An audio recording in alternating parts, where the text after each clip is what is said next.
Around the turn of the century, we began to experiment with the idea of a horseless carriage. During its early years, the automobile had a rather difficult time. For the most part, it was rejected as an impractical device, and several of the early pioneers suffered humiliation and bankruptcy for their courage or their vision. Gradually, however, this form of transportation not only created a place for itself, but changed the entire history of human society.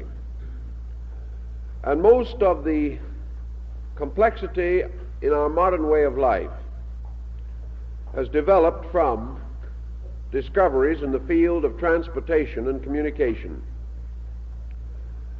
No change can be made in the basic pattern of our way of life without affecting us not only physically, but morally, culturally, and spiritually.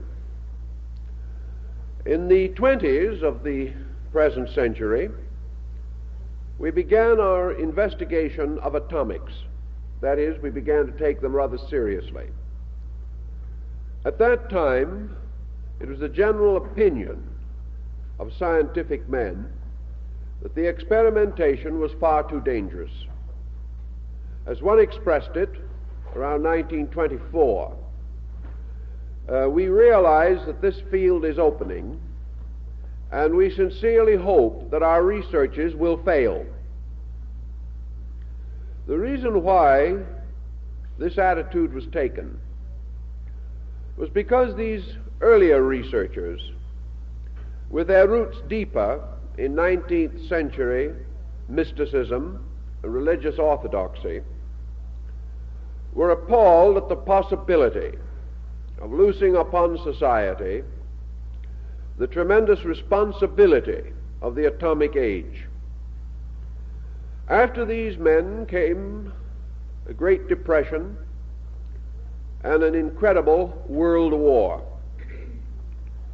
And in the course of this war, the military requirements of a nation required or demanded research and the gradual integration of the atomic theory.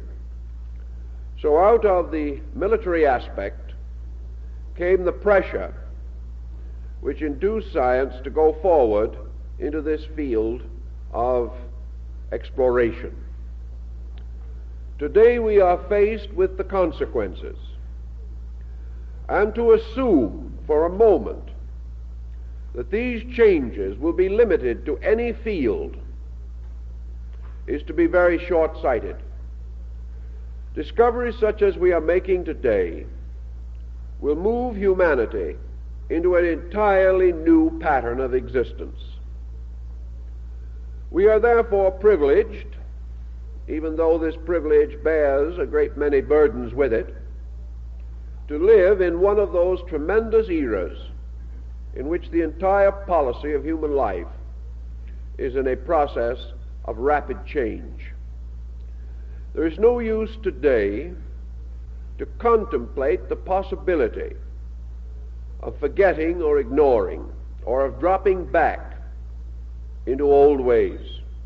These ways are gone, and we must face a future in which these scientific discoveries become an integral part of the way of life of the private citizen. Realizing this inevitable, we must brace ourselves for the impact of an almost constant sequence of new ideas and new applications of existing ideas. Things which we believed impossible 50 years ago, we must reevaluate. Things that seemed to be beyond the horizon now loom large. And much of the burden that we sort of hoped would fall upon unborn futurity has landed in our own lap. In this time also, we are in a heavy state of internal demoralization. In these days, our securities, these securities being in the form of our traditional patterns, are being rapidly violated, destroyed. And the average person finds it difficult to retain a proper balanced attitude. He finds it hard to keep pace with the time without developing excessive nervous tensions. The only answer for the private citizen under these conditions is to relax to the future.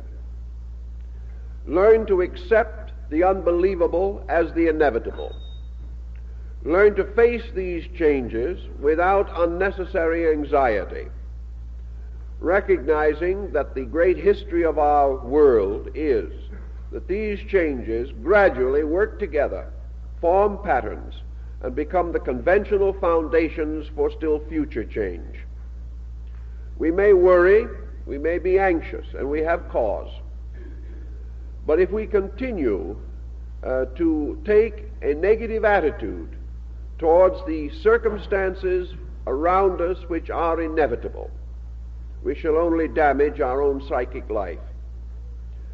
If this be the case, and it is the case, we must also view with some thoughtfulness the newest phase of our great program of scientific progress in space, and that is man reaching out from the planet on which he lives to other members of the great universal family, of which his small planet is an insignificant part. This reaching out toward space has perhaps psychological implications which we should consider. From very early time, the human being has inwardly visualized a relationship with the universe, which up to now he has never been able to make rational or possible. The idea of being totally isolated on a small planet, moving through space, has always been a great frustration upon the human psychic life. The individual, from a point of isolation, is always reaching out toward communion, toward contact, toward understanding, and toward those around him as means of his own escape. Today we see this great psychic pressure in man leading him forward toward contact with other parts of his solar system. Actually, these pressures are producing at this time only a physical adventure. They are causing man to hope or desire or feel that it is necessary for him to begin the active exploration of space. This exploration symbolism, however, deals with his own internal. And as we go back for at least 4,000 or 5,000 years, we observe that certain symbolism has arisen within man relating to this future exploration. The question we must all ask, of course, is this symbolism valid? And as we explore further, we realize that man has a powerful intuitive faculty, a faculty which is capable of rationalization without the advantages of so-called modern instrumentation. If, therefore, we remember that nearly 2,500 years ago, Socrates, by intuitive procedure within himself, came to a very accurate description of the earth as a planet at a time when such description seemed utterly fantastic.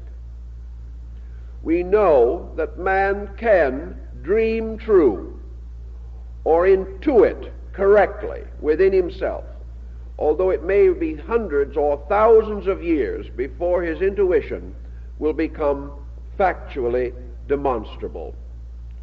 Socrates described the earth as a ball floating in space, the surface of it divided into seas and continents. Now, this is a long time ago, and 2,000 years after Socrates, Columbus had great difficulty in trying to convince anyone of the spherical form of our planet.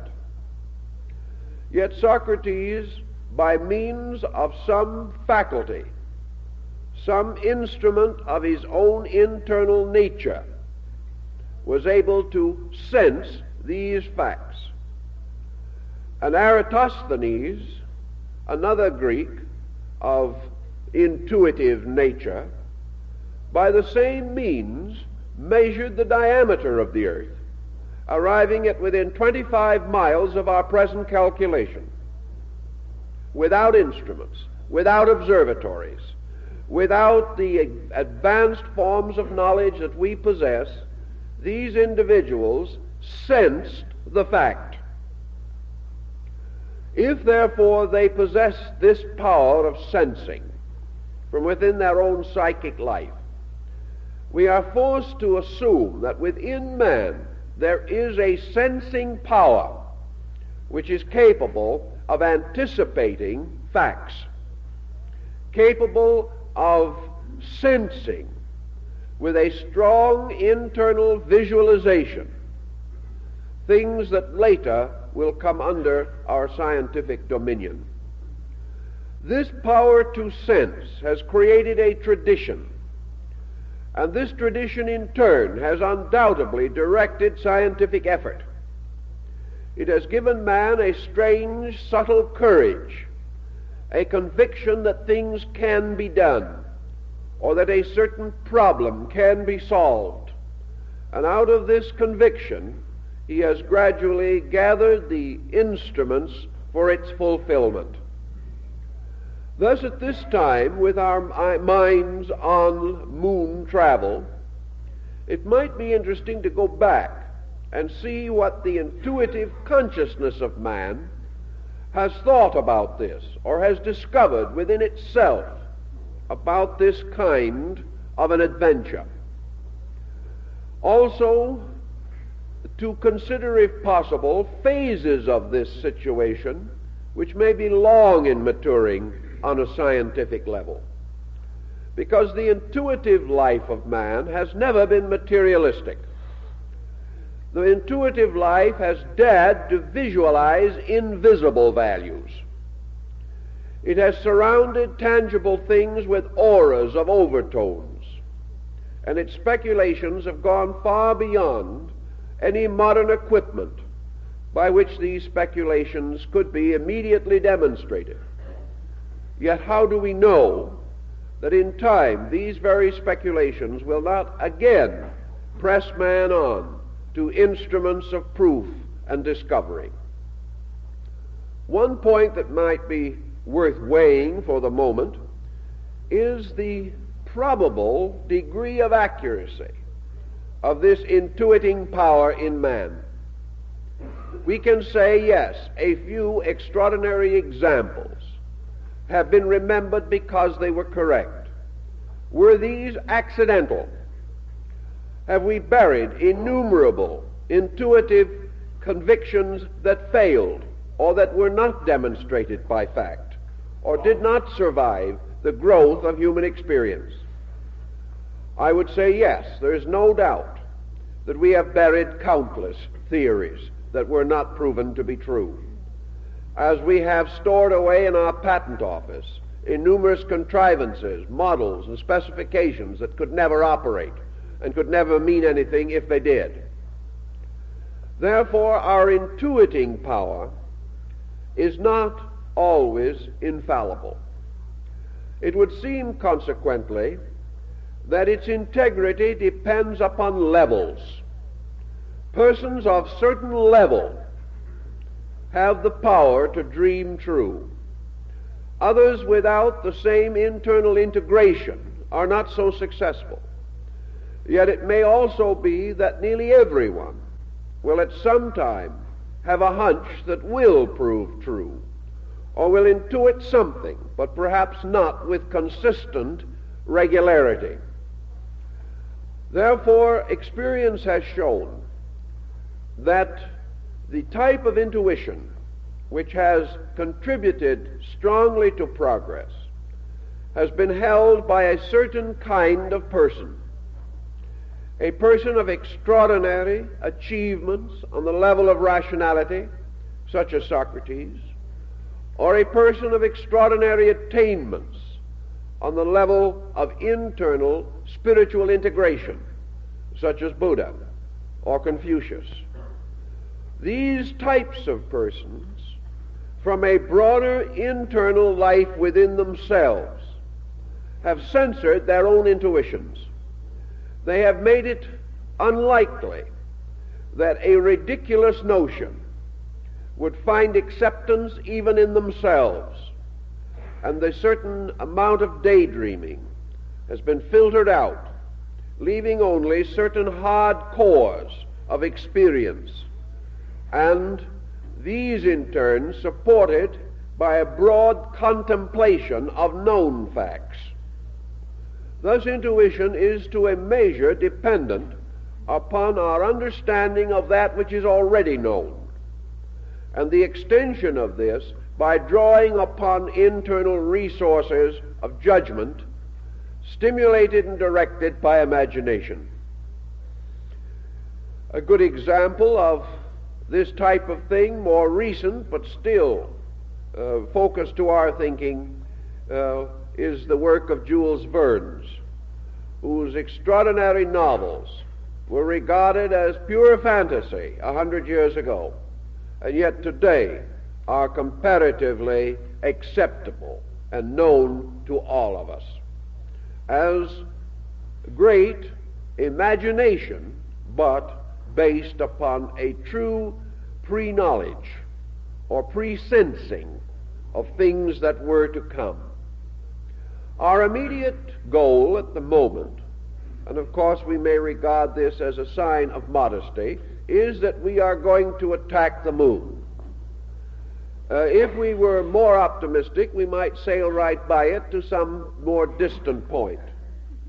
But it is the nearest, and by convenience seems to offer the most immediate possibility. We understand that various individuals are forming groups and making arrangements for early transportation.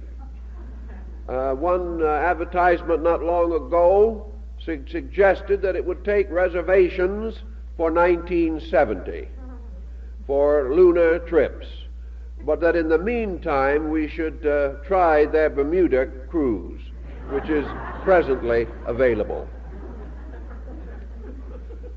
The moon has always fascinated mankind and has seemed to exercise an extraordinary influence over this very psychic, intuiting part of our natures. We have associated it with imagination. We have recognized from very ancient periods that the presence of the moon and its relation to the earth, these have affected the earth strongly, and that certain phenomena with which we are constantly familiar and which have become part of our daily living, these phenomena are due to the influence of the moon. Ancient man recognized its effect upon the tides. He realized also that it moved or affected growth upon the earth, and the farmer has long regarded the influence of the moon in the planting and cultivating of his land. The moon also has shown a strong affinity to the human cycle of generation. It has emphasized sterility and fertility. It has created cycles within man, cycles of attitudes. It has resulted in strange distortions of his emotional imagination, resulting in its association with madness, which was long known as lunacy or moon sickness. Old cultures and traditions and folklore have therefore many interesting reports or ideas about the moon. Also, in a comparatively early time, serious thought was given to it by scholars, by scientists, by priests, in an effort to understand the meaning of it. In the ancient Babylonian and Assyrian period, the moon was called or named Sin, S-I-N. This word had no sense of evil as we know it. It was simply the name of a deity, the moon god. However, as time went on, this moon deity came to be associated with the delinquencies of man. And the sinner is one who was under the influence of the moon god. It meant that a kind of madness had developed. And among our early writings, we find some interesting moral advice about this. One old priest tells us that it is obvious that sin is madness, for the reason that any individual who does wrong must be insane or he will not do it. Now, that's a rather broad statement. In other words, the thief, the liar, the avaricious person, the criminal, and even the individual who commits small faults must do these things under the spell of madness. For any person in his right mind must know that he cannot succeed in the doing of evil. Therefore, unless he is sick, he will not do wrong. This perhaps is not just the way we look at it, but it's an interesting point that perhaps is worth a little consideration. The moon god in this time among these people had a very important part to play, because he was also associated with imagination or visualization. And it was greatly held by the ancients that inspiration or spiritual revelation had to do with the moon. The moon, of course, ruled the night, and the night was the time of visions, of dreams, and of those strange experiences of sleep with which human beings were long aware, and which they for centuries were unable to equate rationally. Thus, when the moon came, men left this world. They departed into a kind of unconsciousness which could be troubled by dreams and phantoms. This was the time also when in their visions and in their imaginations the dead came to them, where the spirits lived while men slept. And it was anciently believed that at night the spirits left their graves and came forth to their strange dance macabre. Thus a world of unseens, a world which was merely the extroversion of man's psychic part, came in the night. For in the darkness of the ancient world, with no interest to keep the individual burning his midnight oil, which he had not yet discovered, man was awake in light and slept in darkness. If for any reason he did not sleep, he was alone in a great mystery. The cries of the jungle around him, the shadows which he could no longer be sure he could identify, the wild, the strange, the unknown encroached upon him. And most of all, darkness was a mirror which reflected his own fears, and out of himself trooped all the locked-up agencies and factors and values which his daily consciousness held in check. Thus man in the daytime was objective. He controlled his life. But at night, his own subjective controlled him, and he had no orienting factors with which to compensate.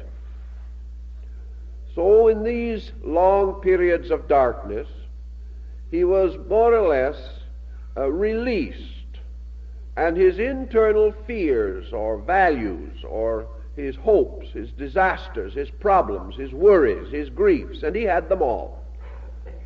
These gained ascendancy in night and were pushed back again by the coming of day, when another series of objective responsibilities came into existence. Night was therefore the era of the supernatural. Day was the problem of the natural.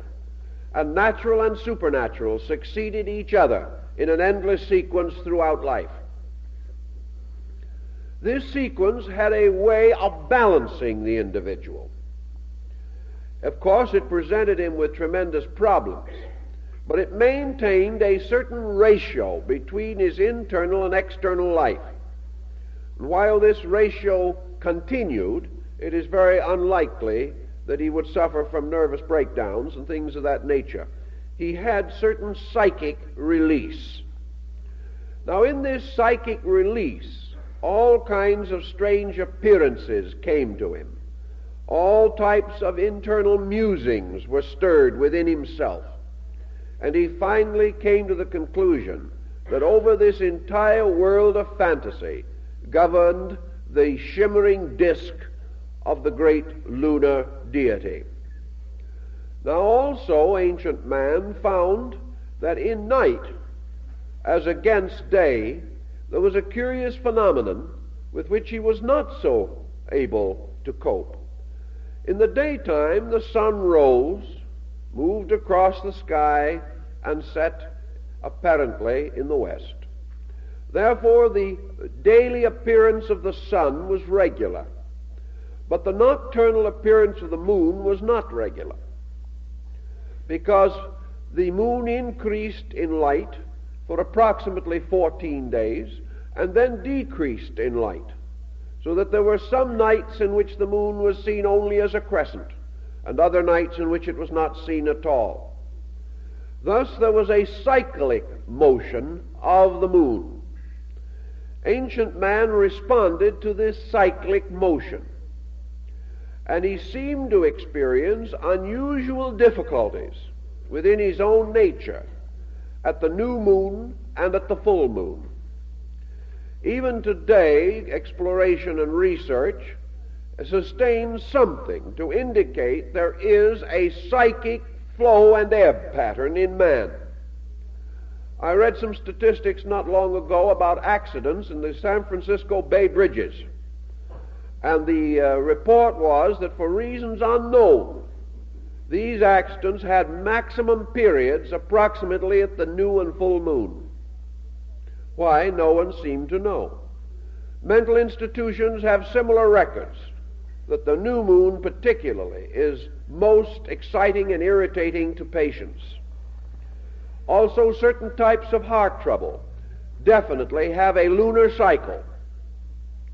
And there are numerous such cycles obvious in human life. Ancient man believed, therefore, that his psychic life cycle, moving upon the lunar cycle, had certain critical periods. And these critical periods were especially intensified by eclipses of the moon. And it is recorded, for example, that Lord Bacon always fainted when there was an eclipse of the moon, whether he knew about the eclipse or not. The effect of the moon, therefore, gathered a great deal of lore and was held with unusual respect by ancient mystics and priests. Lunar ceremonies were also quite common, and the lunar deity comes strongly into focus among ancient peoples, perhaps more so than we realize.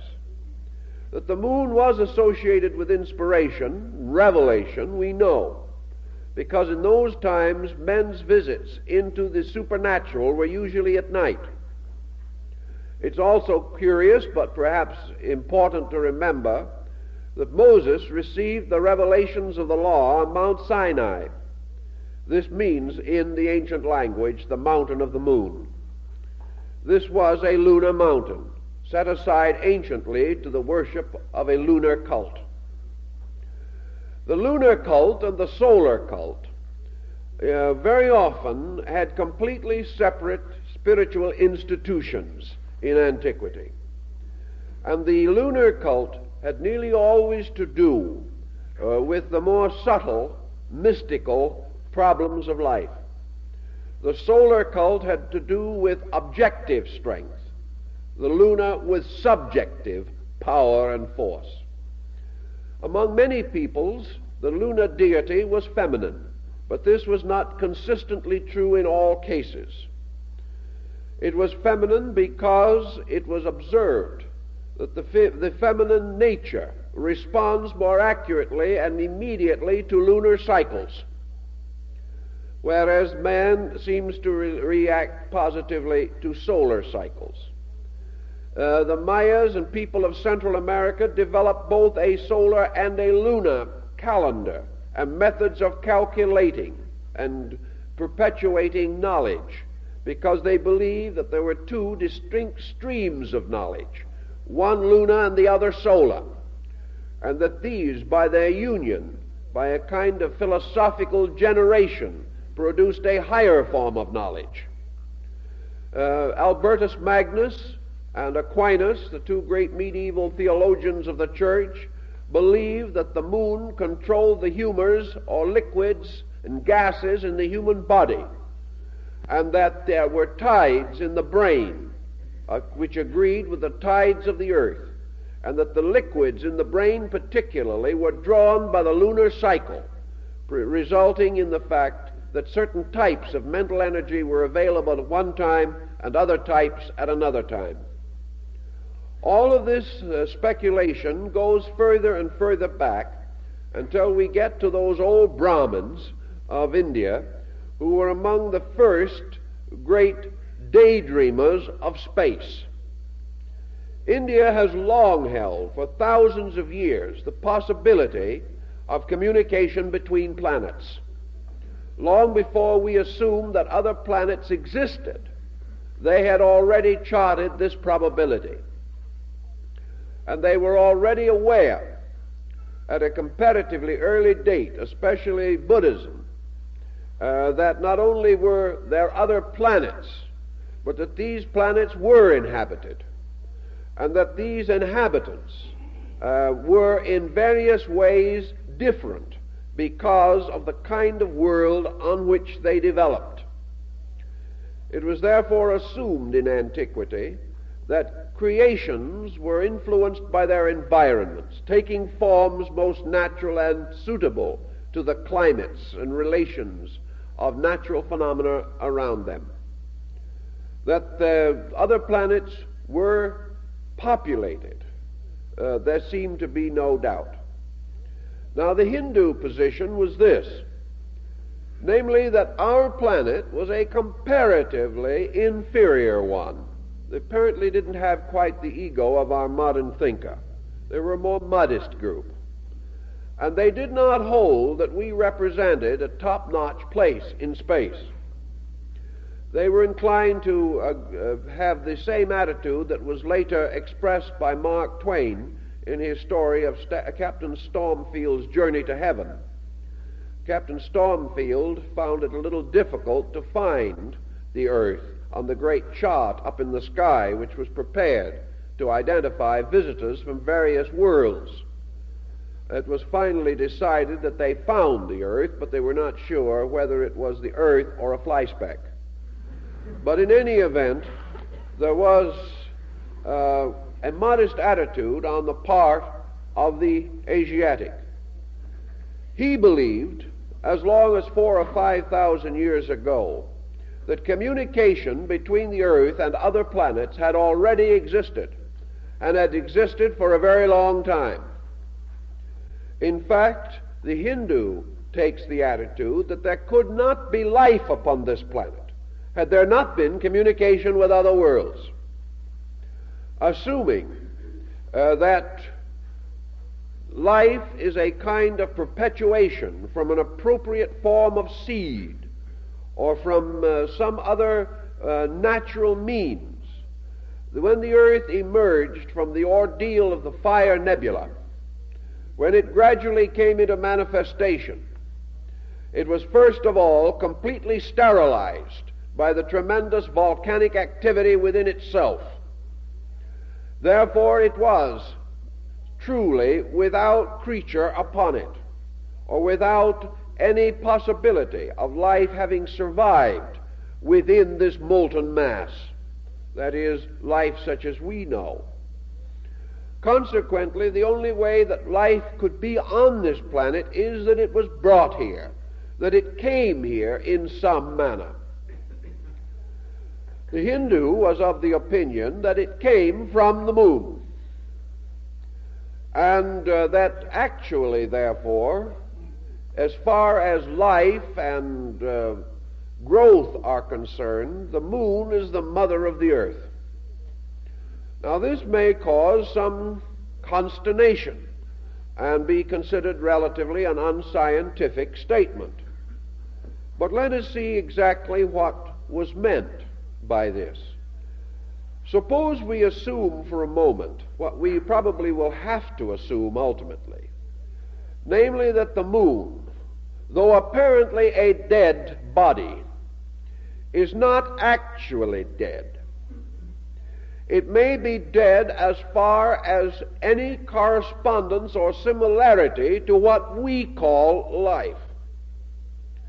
Even, however, if we wish to assume it to be what we have not yet proved it to be, and that is a so-called dead world, we know that it reflects the light of the sun, and in turn that this reflected light strikes the earth. Now, this reflected light striking the earth from the moon produces a different reaction from the direct light of the sun upon the earth.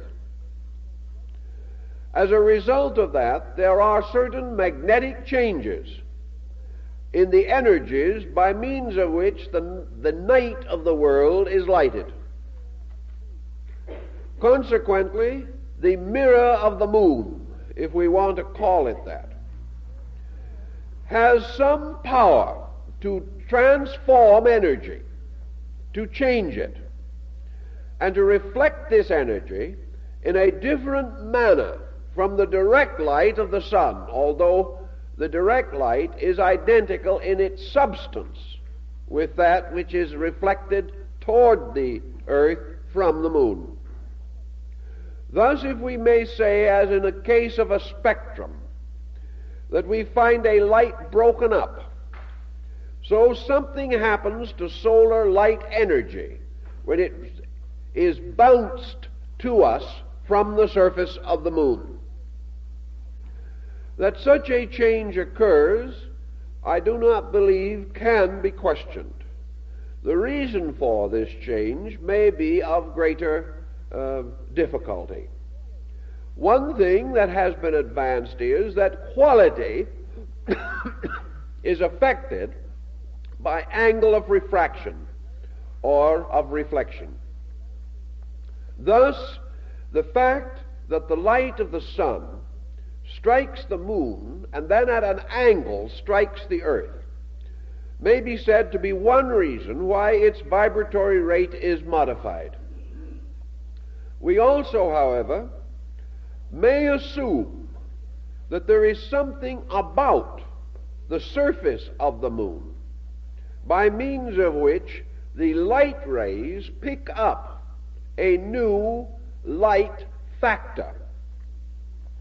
For example, the Japanese, in some of their Shinto rituals, make use of metal mirrors.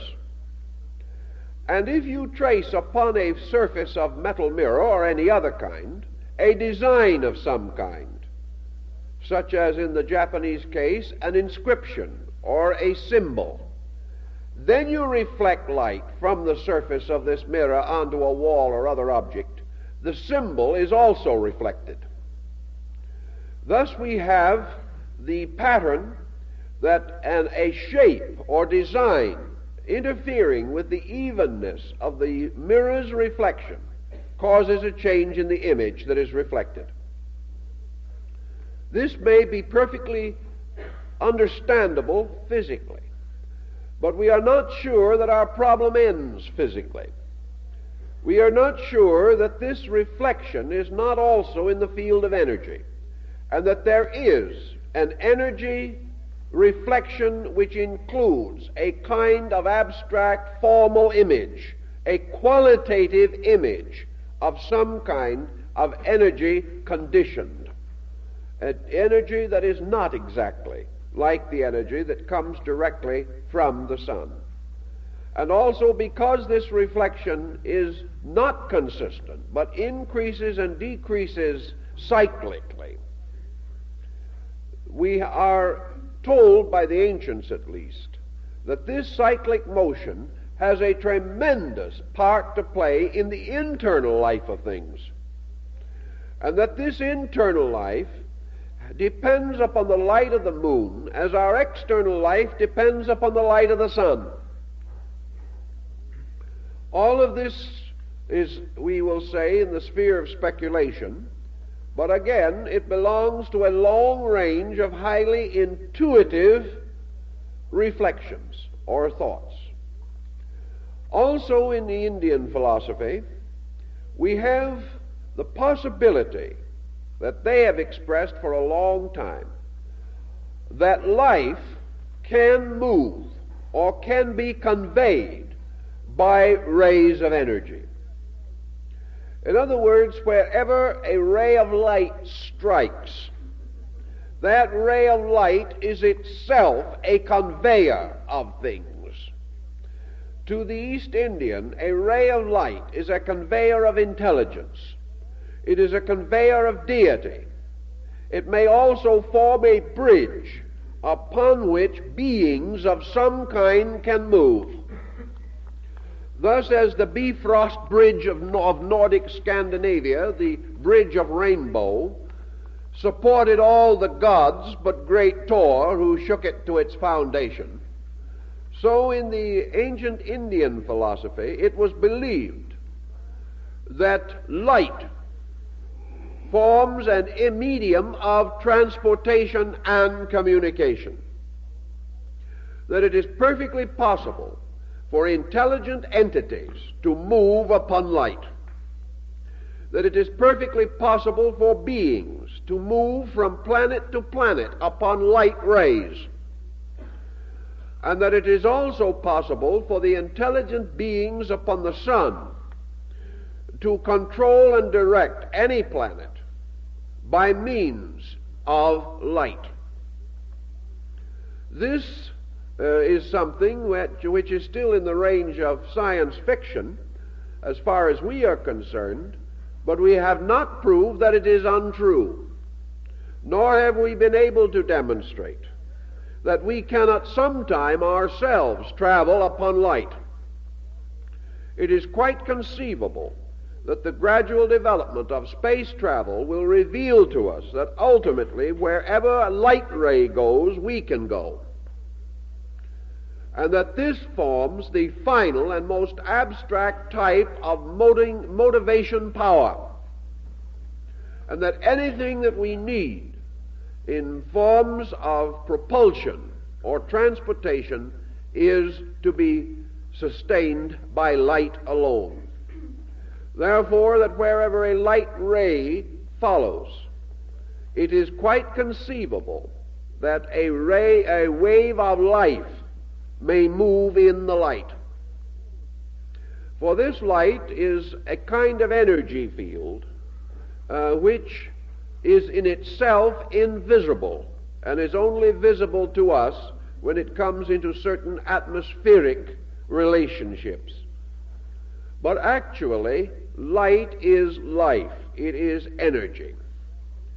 And the Hindu tells us that all the planets of a solar system are held together by a chemistry of light patterns, that from the sun light is continually streaming, and that this light received by all the planets in a solar system and also by their luminaries, that these planets in their reflecting power also cast rays upon each other, that they are all tied together by reflected light and are bound to the sun by direct light. Consequently, all planets are at all times in communication in some way.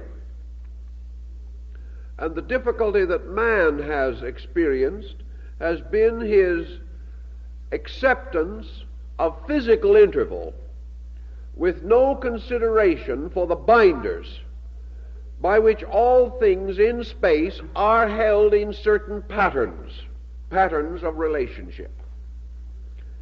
If it is conceivable, as the Hindu of old told us, therefore, that all these light polarities constitute a common form of communication, that energy from the sun is acceptable to all the planets, that they have polarities in which they are able to absorb and adapt this sun, this light energy.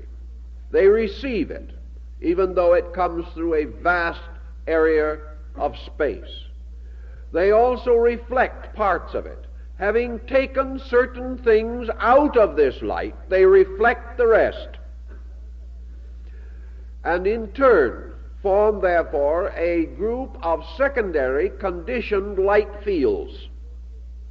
These, in turn, mingle with the luminary fields.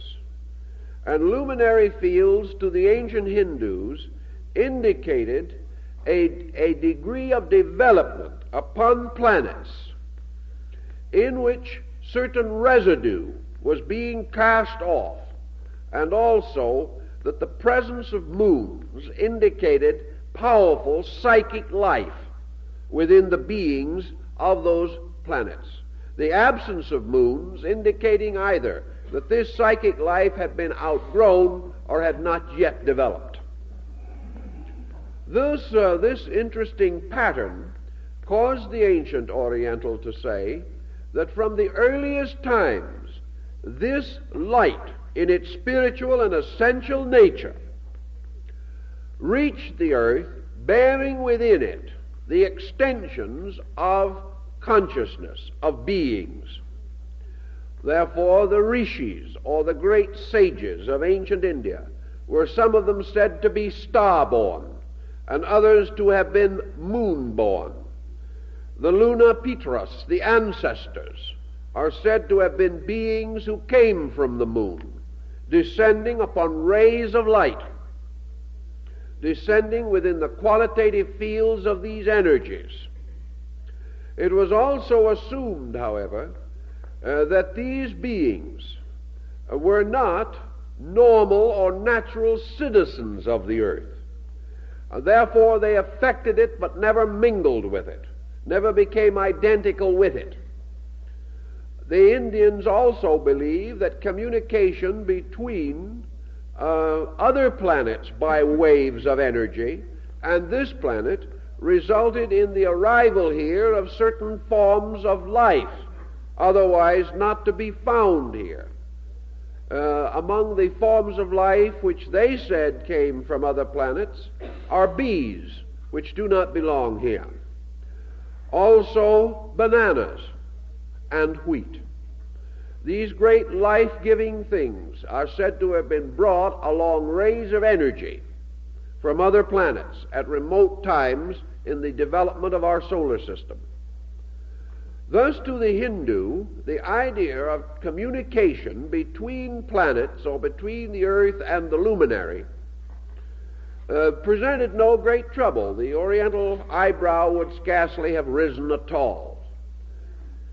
First of all, however, he would like to ask a question, perhaps, and that is, what kind of communication do you mean?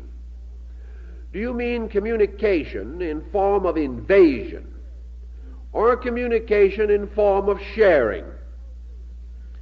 Do you mean that you want to conquer the moon, or that you want to understand the moon? To conquer another planet means only to reach it, and if it be inhabited, to reach it with a superior power, physically. To understand it means a growth within yourself. And the Hindu held that the rays of all the forms of life in nature converge in the consciousness of man, and that therefore man can solve the riddle of any problem merely by the acceptance of the energy of that problem and the gradual interpretation of that energy correctly through functions of consciousness. To the Oriental, therefore, the moon can be understood by the actual sharing of its field of energy and interpreting this energy intelligently. The Hindu would not feel that it would be impossible for consciousness to project itself on light and reach the moon. And I talked some time ago to a scholar who had done a great deal of work with Indian philosophy.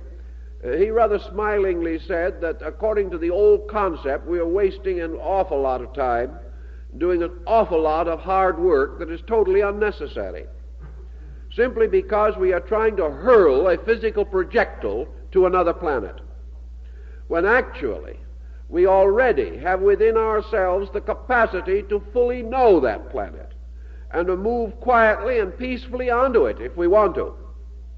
That the answer always lies within man himself.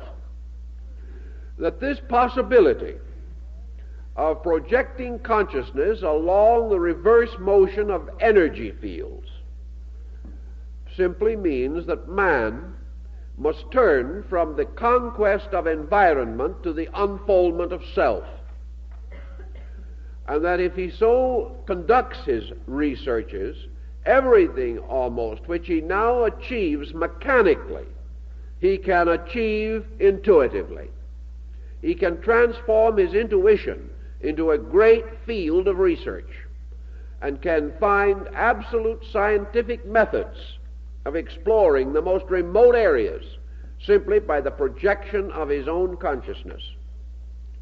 He has not yet learned this, however, and may not for a while, but he is moving toward it, because one of the ways in which consciousness becomes projected is through familiarity.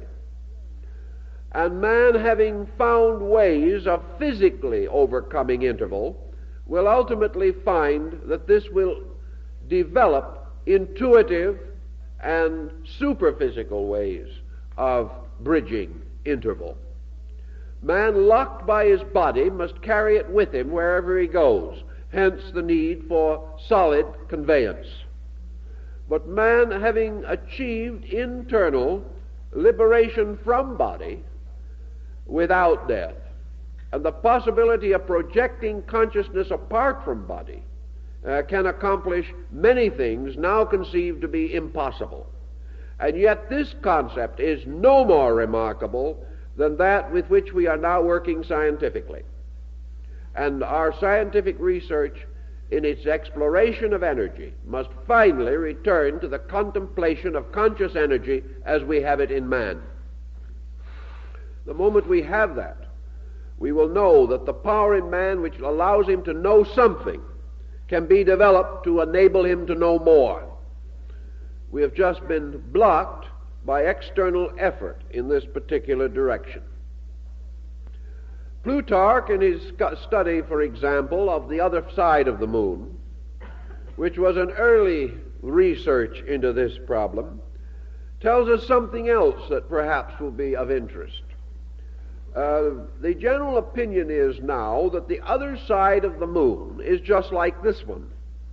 Now that's a very trite way of looking at it, and at the moment apparently irrefutable.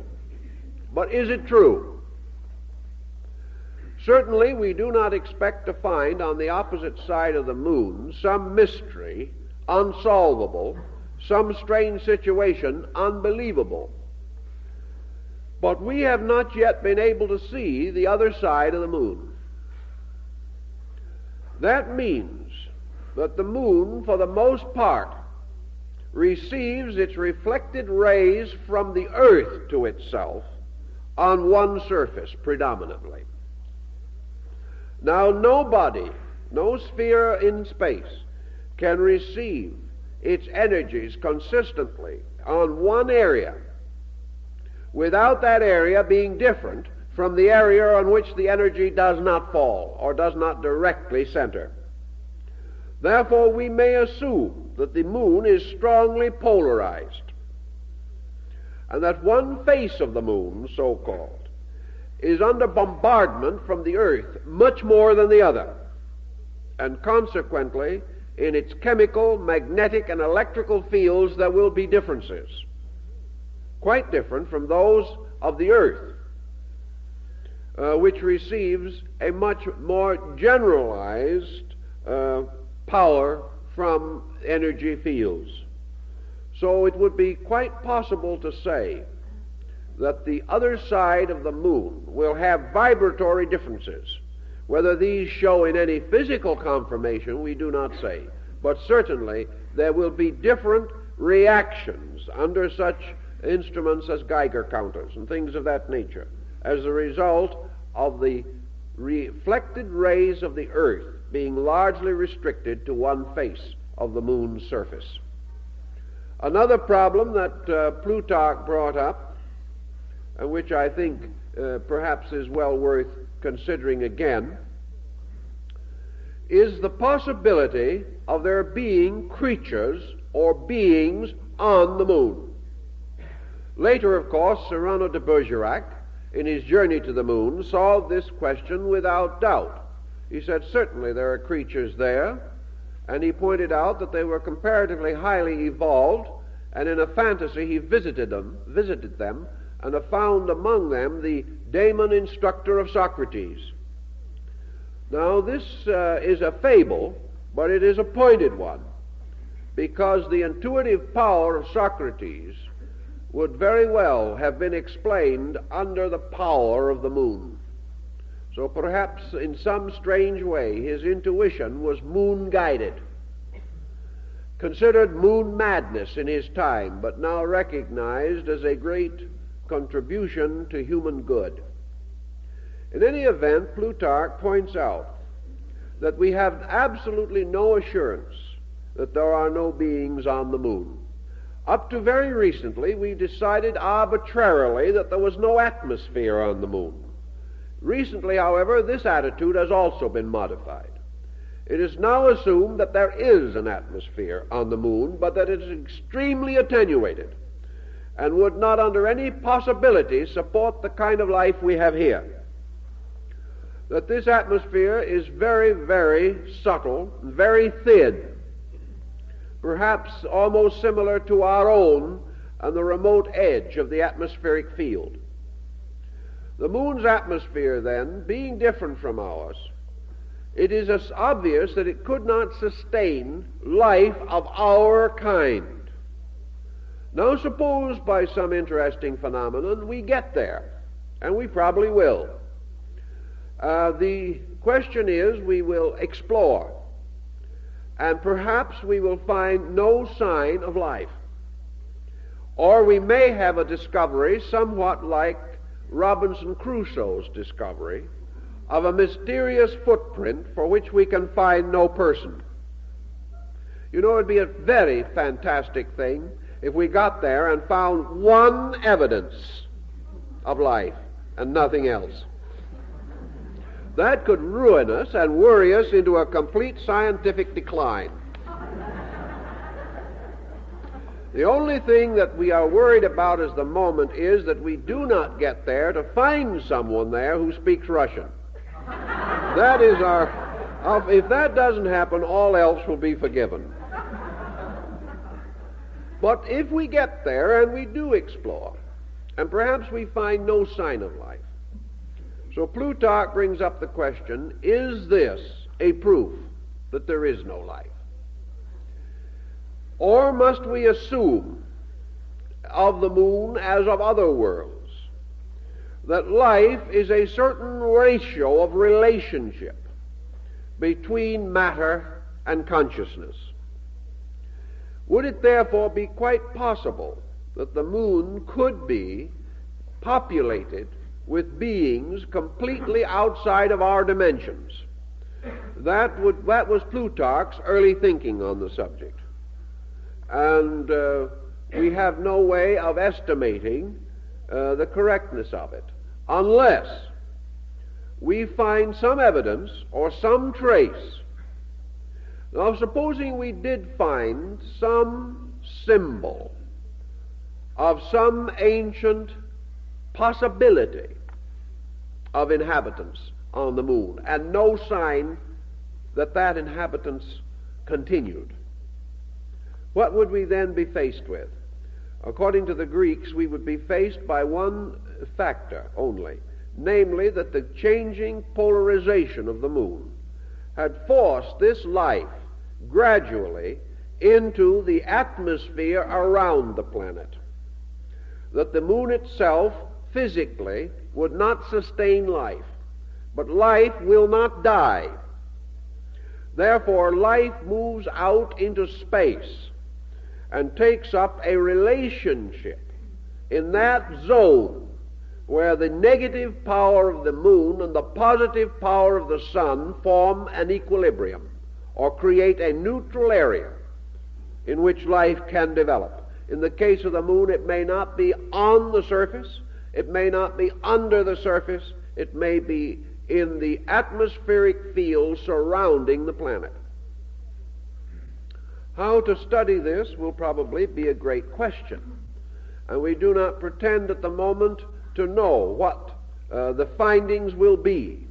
But one thing that we cannot be sure is that any body in space, so-called living or dead, is without inhabitants, without creatures of some kind subsisting in it or on it, or in its atmosphere. Socrates was of the opinion, for instance, that there were waves of life upon this planet, which, as the various geological phases of planetary development changed the surface, that these were forced out, and that therefore there are zones of living things in our atmosphere that we cannot see because they have retired from the tangible forms that we know. But according to their own needs, they live in a neutral field created by the meeting of the earth and solar energies at a certain distance from the earth's surface. And that within these fields they have specialized their own existences with their own sensory fields of cognition, and that as far as they are concerned, their life is just as real as ours. But we cannot see it.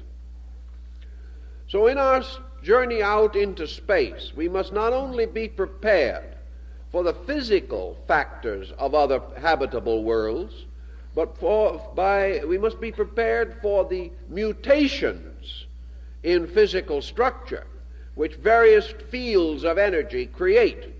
And therefore, we must develop some means of extending the area of our sensory perception.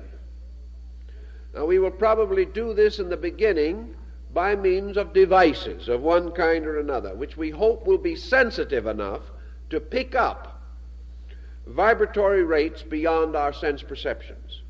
Ultimately, however, we will probably find out, as India found out in its yogic disciplines, that the only answer is to gain a flexible power to change your own rate of vibration in certain sensory fields by will, and therefore be capable of tuning in and tuning out various levels of consciousness as now at this time unknown to us or beyond our reasonable perception. Now, as far as the moon is concerned, it is apt to form a great psychic experience because of its own nature. And perhaps it will become one of the tremendous factors in reintegrating the psychic life of man. It is going to challenge this phase of his nature, and perhaps will result in the opening of new psychic faculties for the further contemplation of space. Assuming, however, that the moon is not populated with cognizable creatures like ourselves, or nearly so, or caricatures of our own likenesses, then we will undoubtedly also press on further into space. Perhaps not as rapidly, but with the same inevitability. Suppose we come in contact somewhere out there with a populous world sufficiently like our own so that we can know of its existence, even though we may not be able to understand it. Suppose for the first time humanity comes face to face with another kind of creature, a creature completely different from himself, and yet perhaps a creature equally rational or more so. This is likely to prove one of the most incredible shocks to our psychic integration that can possibly happen. It will almost certainly totally change us. It will not be the mere fact that we will go into business with a new interplanetary neighbor, or we'll have short weekend trips, or perhaps in this case short century end trips, because some of the distances are going to be rather massive. It is going to do something that we've never been able to do before, and that is hear a definition of ourselves from a different kind of creature. A lot of people would give a great deal. I talked to a physicist not long ago. He said, I would give a great deal if my dog could talk and tell me what he thinks of me and the world in which he lives. He says, I see expressions on his face occasionally that give me serious misgivings, but he cannot put them into words. Suppose we came face to face with a totally different way of life, yet a way of life equally or more fruitful than our own. Suppose we came to a planet with a great culture which had devised its culture and perfected it without recourse to any process that we know, did not build it in the same way, did not move from any of the incentives that we move from, was completely unaware of education as we know it, and yet was wiser than we are, evolving and moving from a totally different perspective. Suppose we came upon a planet inhabited by a very advanced culture which in its entire history had never known war. What would we do about it? I mean, what would we think about it? What would it do to our way of life? Supposing also we came into a culture in which every value that we regard as important has been discarded as barbarian, and every value which we deny or think of no importance has been highly cultivated. Of course, the end would be what has happened to these other people. We would have to equate their way of life. Certainly, we would not accept the stimulating suggestions of a group of beings that had not developed beyond the Stone Age itself. But we have no way of knowing, and we seriously suspect that due to the relationship of the solar and electric and magnetic fields, that some of the planets at least are almost certainly more advanced than we are if they maintain life at all. And we are certain in our own natures, from the ancient pressure of our psychic force, that they do maintain life. If such is the case, and we come upon a totally different way of life, this may be a total indictment of our own. An indictment not of what we've done in the last 50 years or the last 500 years, but an indictment of our entire way of life since its beginning. Such an indictment is possible for one reason. As we look back upon history, in our way of life, we always move before we know. All motion arises from the pressure of ignorance, not from the pressure of knowledge. We therefore made plans before we knew how to make plans, and then had to try to make them work or operate. Civilization was pointed in the direction in which it is now moving at a prehistoric time when no one knew how to point rationally in any direction. Our only hope was that our intuitive nature was truer than our intellectual ignorance. But something evidently did not work out, because we have produced a way of life that has been in misery since its beginning and becomes more and more confused with every century that passes. Suppose we find another world in which such confusion does not exist, simply because a different basic attitude sustained by a different psychochemical field of operation simply never knew the problems that we know, never had the limitations that we have. And we suddenly discover that we are living in a kind of polyglot universe, a universe composed of a family of worlds, each with its own orders of life, and that these orders of life, in their varying degrees of development, present the new international, interplanetary world problem. That instead of dealing with 4 or 5 major racial groups on this planet and trying to form some kind of a pattern of integration by which they can survive, we suddenly find ourselves not any longer satisfied with a League of Nations, but now we need a League of Planets. That instead of United Nations, we need United Planets. And that these planets, each of them, have developed cultures. We do not know, for example, whether any of these other planets are in communication with each other. In all the excitement, we seem to rather overlook this possibility. We do not know whether we are pioneering or whether we are simply the last small remnant of an empire to be drawn together by somebody else.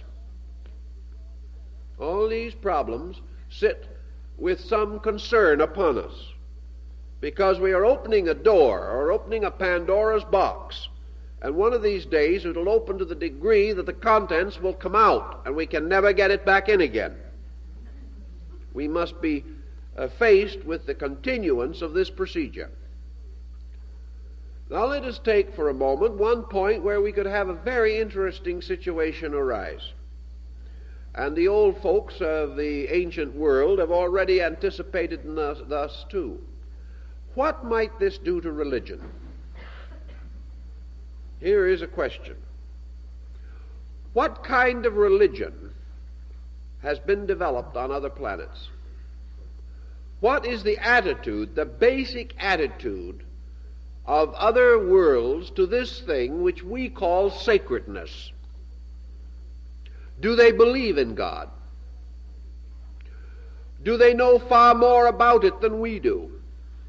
Do they know less? Are we entering into a vast materialistic world, or are we entering into a sphere in which perhaps we are the last benighted member? In other words, will our theologies fit an interplanetary family life? Are we going to wake up and find that all space sustains our faith, or are we going to wake up and find that this faith is totally within our own environment? If so, are we going to move forward into a greater faith, or are the things we discover going to be inclined to tear down the faith we have? It would be my opinion, and it was certainly that of the Hindus and also of the Egyptians who speculated on these things, that these other worlds we intuitively sense have faith. They have a recognition of something superior to themselves. But if they are greater than we are, they are less superstitious. And of course, this will cause quite an impact. And it is quite a question as to how many missionaries we will start sending to them. And there's always the bare possibility they'll send a few to us. And this could be a most confusing situation. Supposing we'd suddenly discovered that on these other worlds, society had reached a degree of integrity, integration, and unification built upon some spiritual conviction totally unfamiliar to us, but at the same time a conviction that has produced irrefutable evidence of its superiority. What are we going to do? Are we going to be able to stretch our faith to meet theirs? Is it going to be a head-on impact? In other words, is interplanetary travel going to change our attitude toward deity, toward creation, toward universal procedure, cause and effect, all of these great ethical, spiritual foundations of our culture? It would seem almost certain that they will be changed. But it is not certain that they can be destroyed. Because if the basic spiritual instinct in man arises from a universal fact, then that instinct is going to be present in other peoples or other kinds of creatures. But this instinct will undoubtedly develop in a different manner because of different problems. A people that has never known war may never know hate, and therefore may not have the problems that we have. What are the problems of people different from ourselves? Are there worlds of problems we know nothing about?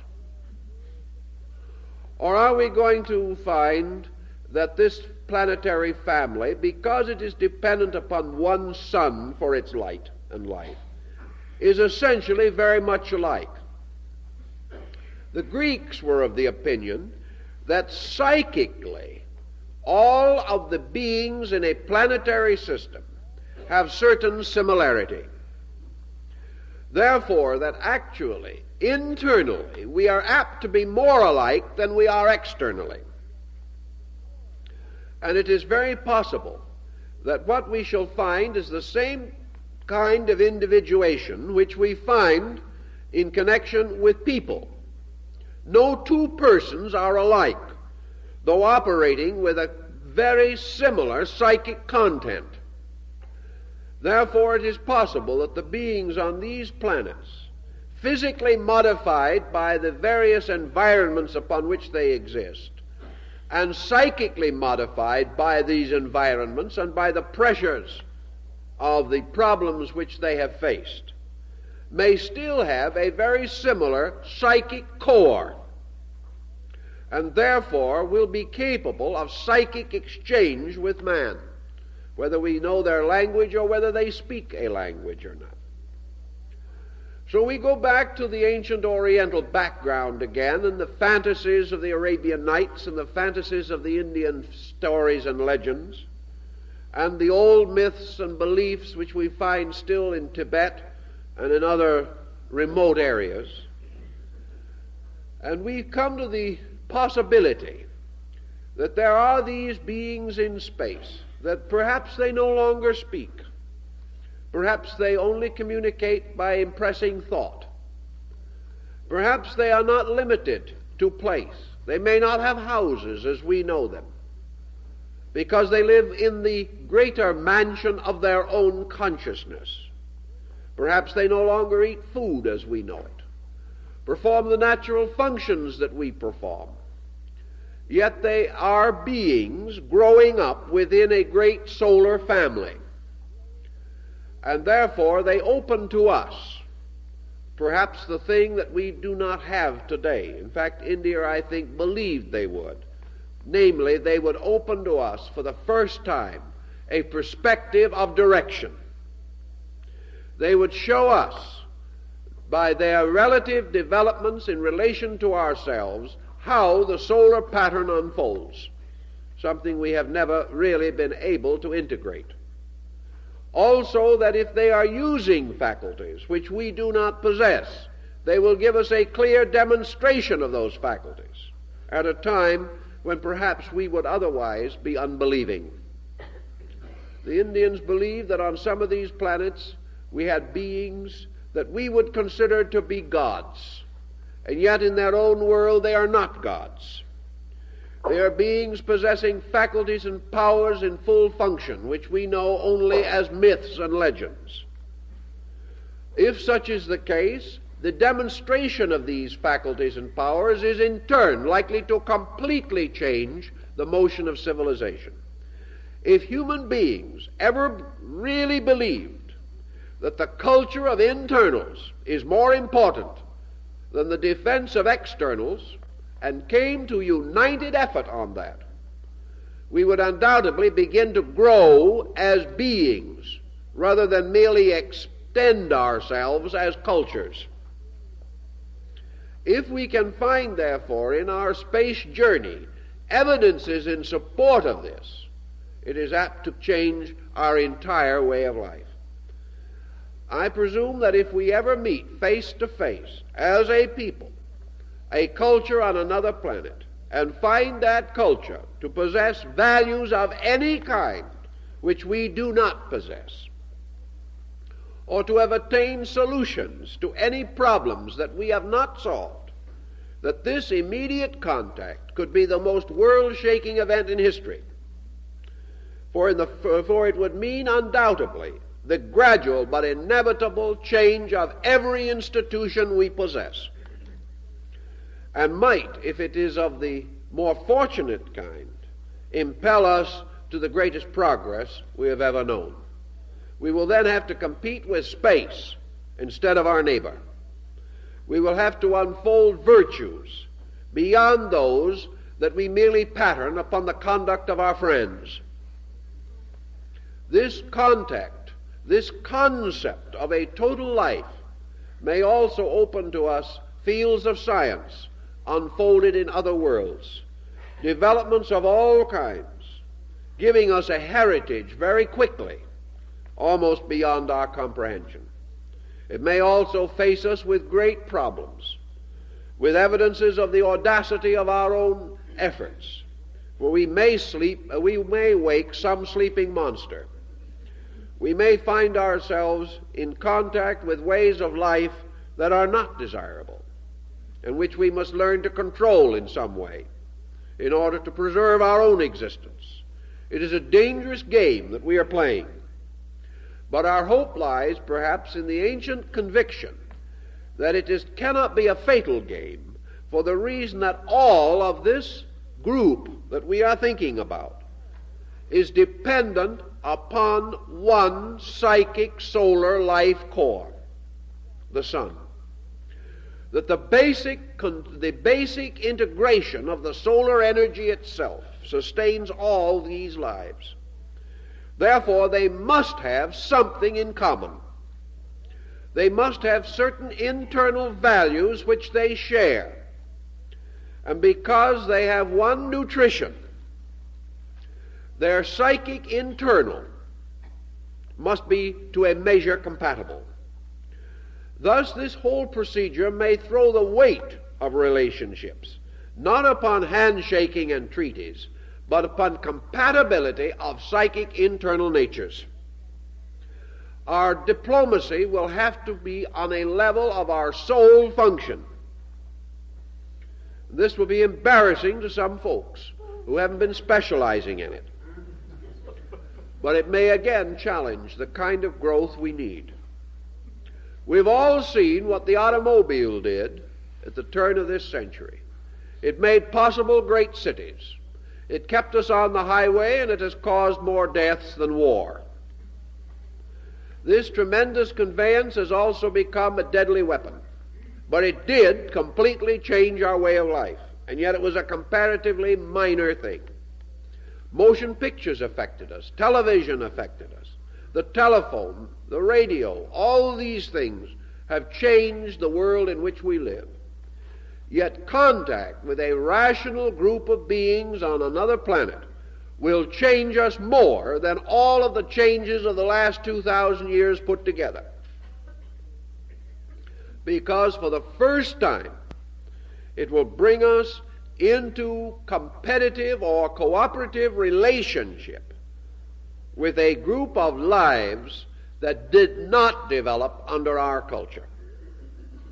Therefore, will give us a space relationship we have never previously known or experienced. It may force us to grow forward, and that is the thing it should do, because from being citizens of planets, we must become citizens of a solar system. And the fact that it is moving in that way seems to cause it to support the grand concept of evolution. It is gradually coming to the point where planetary life is too provincial for us. We are reaching out to a larger world, a larger experience. And at this critical time, this experience may save us from the tremendous locking of resources which threatens to destroy us today by tipping us totally into, we'll say, a materialistic economy. If our science, developing its instruments, finds that these instruments discover a new way of life, not according to our scientific theory, but according to a universal plan operating in space, we may then be able to use this plan to correct our own science and save our hides, which are in a little bit of danger at the moment. So we look with interest upon this. We realize that the ancients contemplated it rather carefully, and that their final opinion was that these planets are inhabited, that some of these beings are greater than and others less than ourselves, and that those that are greater than we are have already been here and have come quietly and departed quietly upon the waves of energy and upon the various means which they possess. That they have been in communication with us, and it is through them that the great philosophies and doctrines of the world have, to a measure, been integrated. It is through them that our knowledge of matters beyond our knowing has descended to us as a heritage. That these communications have been through the psychic field of man, that they have gone on since time immemorial, and that therefore essentially the revelations of principles which we have are not incompatible with the principles of a solar philosophical religion. Consequently, our great shocks will be on the outside. But if we try to meet these things with understanding, we will find that this exploration of the solar system will not be more dangerous than might reasonably be expected. But that if we find certain decadent worlds, worlds like our own, perhaps with different equipment, which have, however, become strong in decadence and materialism, then we might be faced with a terrible conflict, a conflict of one power or skill against another.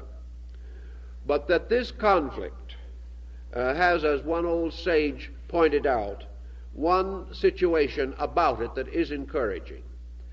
Anyone who will fight us knows no more than we do.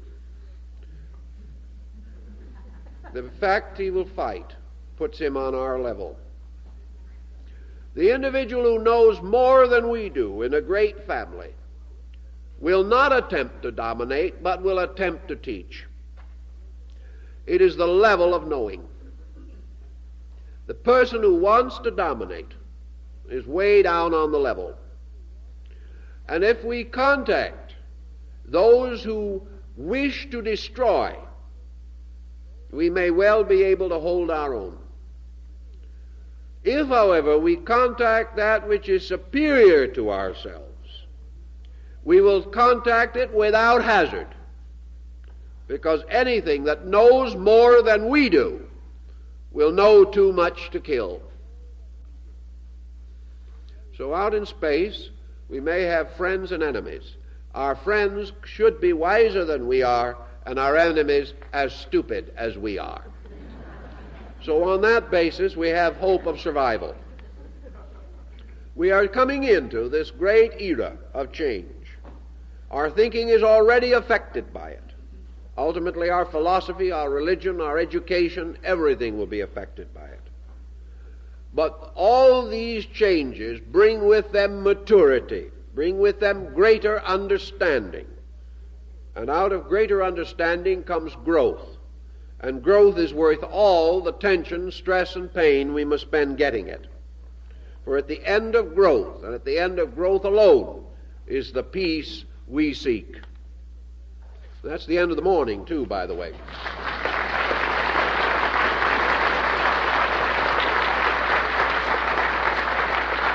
Many of you are interested in psychological analysis, and a great many individuals have tried to read a few popular books on it and analyze themselves. Now, some of this self-analysis has been helpful, but a great deal of it has been bad. So if you're interested in yourself and want to know a little more about yourself, there are certain facts that you should have before you try to analyze yourself, because you will approach analysis as a prejudiced person, prejudiced either in your own favor or against someone else. And this will endanger the integrity of a self-analysis. There are many other things that will also endanger it. So we want to analyze a little bit next week the constructive and destructive aspects of self-analysis. We hope you will find it interesting. The new issue of our quarterly journal, Horizon, is on the table this morning, and we hope that you will find it interesting. It contains a number of articles which we believe you will like. I'd like to also mention this morning our counseling service of the Society on Psychological Problems, and you will find note of it on our program, and you can secure a pamphlet setting it forth. Also, consider our book table in general. We have a number of publications which we think you will find interesting, and our book Self-Unfoldment might give you an idea of how Buddhism and Hinduism approach the problem of creating within the individual the kind of enlightened and positive receptivity to idea which might go a long way to take the hazards out of daily living.